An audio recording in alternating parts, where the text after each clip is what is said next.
Hi friends, இன்றைக்கி நம்ம இந்த வீடியோவில் என்ன பார்க்க போகிறோம்னா ரொம்பவே டேஸ்டியான ஹெல்த்தியான சப்பாத்தி தான் பார்க்க போகிறோம். நல்ல இரும்பு சத்து இருக்கிற மாதிரி ஒரு சப்பாத்தி. வாங்க இந்த சப்பாத்தி எப்படி செய்கிறதுன்னு பார்க்கலாம். வீடியோக்குள்ளே போயிடலாம். ஒரு கப் அளவுக்கு கோதுமை மாவு எடுத்துருக்கிறேன். இது கூட நம்ம கொஞ்சமாக மஞ்சள்தூள் சேர்த்திக்கலாம். ஒரு 1/4 டீஸ்பூன் அளவுக்கு மஞ்சள்தூள் சேர்த்திக்கலாம். தேவையான அளவு உப்பு சேர்த்திக்கலாம்.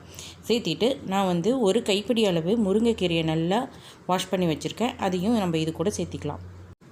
இந்த மாதிரி முருங்கைக்கீரை சேர்த்தும் போது நம்மளுக்கு ரொம்பவே டேஸ்டியாக இருக்கும் சப்பாத்தி. குழந்தைங்க நல்லா விரும்பியும் சாப்பிடுவாங்க. முருங்கைக்கீரையெல்லாம் ரொம்ப அயன் சத்து இருக்குது.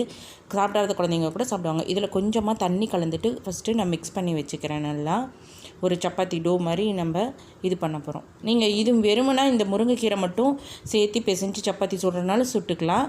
நான் இது கூட ஒரு 3 ஐட்டம் சேர்த்து போகிறேன். அது என்னன்னு பார்க்கலாம். இந்த மாதிரி ஒரு மிக்ஸி ஜார் எடுத்துக்கோங்க. அதில் ஒரு 4 பல்லு பூண்டு, ஒரு 2 துண்டு சின்னதாக இருக்கிற மாதிரி இஞ்சி, 2 பச்சை மிளகா, கொஞ்சமாக கொத்தமல்லி தழை. இதை நல்லா குறன்னு நம்ம அரைச்சிக்கலாம். நைஸாக அரைச்சாலும் சரி, குறன்னு அரைச்சாலும் சரி. இது நல்லா இந்த மாதிரி சேர்த்தும் போது நல்ல வாசமாகவும் இருக்கும், டேஸ்ட்டாகவும் இருக்கும், கொஞ்சம் ஸ்பைஸியாக இருக்கும். பச்சை மிளகா சேர்த்தும் போது ரொம்பவே டிஃப்ரெண்ட் டேஸ்ட்டில் இருக்கும். அதனால் நான் இந்த மாதிரி அரைச்சி இது கூட சேர்த்திக்கிறேன். நீங்கள் இந்த மாதிரி வேண்டாம், அப்படி குழந்தைங்க காரமாக இருக்குது அப்படின்னா வெறும் முருங்கை தழை மட்டும் நம்ம சேர்த்திக்கலாம். ஒன்றும் தப்பு இல்லை. இப்போ நான் இது கூட சேர்த்திட்டு கொஞ்சம் ஆயிலுக்கு மிக்ஸ் பண்ணிவிட்டு நல்லா கலந்துக்கிறேன். நல்ல சப்பாத்தி டோவை நம்ம ரெடி பண்ணி வச்சுக்கலாம். அவ்வளோதான், நம்மளோட டோ ரெடி ஆயிடுச்சு. இது ஒரு 10 நிமிஷம் ஊற வச்சுட்டு அதுக்கப்புறம் நம்ம தேய்ச்சிக்கலாம். நீங்கள் சப்பாத்தி தேய்க்கும் போது 2 சைடு வெள்ளை கலர் எள்ளு தூவி விட்டு தேய்ச்சிக்கோங்க. அது நல்லா ஒட்டிக்கும், சப்பாத்தி மாவுலேயே ஒட்டிக்கும். கருப்பு எள்ளு சேர்த்துனாலும் சேர்த்து, வெள்ளை எள்ளு சேர்த்துனாலும் சரி, எதுனாலும் சேர்த்திக்கலாம். இந்த மாதிரி எள்ளு சேர்த்தும் போது உங்களுக்கு நல்லா இன்னும் கொஞ்சம் சத்து கிடைக்கும். நல்லா பார்க்குறக்கும் நல்லாயிருக்கும், சத்தாகவும் இருக்கும் உடம்புக்கு. அதனால தான் இதுக்கு மேலே கொஞ்சமாக எண்ணெய் விட்டுட்டு 2 சைடு திருப்பி போட்டு எடுத்துக்கலாம். இது குழந்தைங்க நல்லா விரும்பி சாப்பிடுவாங்க. நல்லா சத்தானது, பெரியவங்களும் சாப்பிட்லாம், சின்ன குழந்தைங்களும் சாப்பிட்லாம்.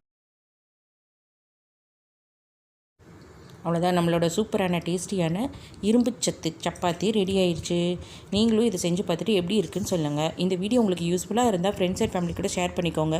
இது வரைக்கும் நம்ம சேனலை சப்ஸ்கிரைப் பண்ணலைன்னா சப்ஸ்கிரைப் பண்ணிக்கோங்க.